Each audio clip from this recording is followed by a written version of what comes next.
नमस्कार मंडळी, स्वागत आहे तुमचं आपल्या खमंग मराठी या चॅनलमध्ये। आज करूयात आपण हिरव्या मिरचीची वाटणाची भोपळ्याची भाजी, मस्त हेल्दी आणि टेस्टी। त्यासाठी एक भोपळा मी कट करून घेतलाय, छान धुवून घेतलाय। वाटणामध्ये मिरची, लसूण, जिरे आणि मीठ हे वाटण तयार करून घ्यायचं। आता आपण हे हिरव्या मिरचीचं, लसूण, आलं, जिरे आणि हिरवी मिरची याचं वाटण तयार करून घेतलंय। नंतर ही एक 3 चमचे डाळ असेल हरभऱ्याची ती, आणि एक टोमॅटो आणि कोथिंबीर कट करून घेतली। आता आपण फोडणी देऊ। गॅस चालू केलाय, आपण कुकर मध्ये तेल पण टाकून घेतलंय। तेल गरम झालं की आपण फोडणी देऊ। चला आता फोडणीमध्ये आधी आपण मोहरी, नंतर हे जिरे मोहरी मस्त आपले तडतडून निघालेत। आता आपण हे हिरवं वाटण टाकून घेऊ।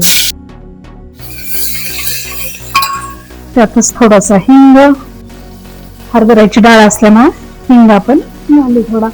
नंतर 1 चमचाभर हळद, आणि आता लगेच हे टोमॅटो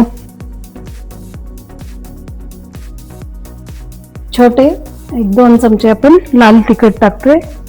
मिरची तर आपण सुरुवातीला टाकलेलीच आहे, तरी पण छान कलर पण येतो।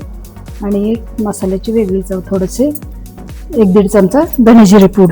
ही डाळ पण लगेच टाकून घेऊ, मिनिटभर त्यात परतून घेऊ। चला आता आपण भोपळ्याच्या फोडी टाकून घेऊ। त्यातच आपण आता ही चिरलेली कोथिंबीर, शेंगादाण्याचं कूट, मीठ आपण वाटणातच घेतलेलं आहे। आता आपण थोडंसं 1-1.5 कप पाणी टाकून घेणार आहोत आणि झाकण लावून मस्त 2 शिट्ट्या करून घेऊ। सगळीकडे हलवून घेऊ।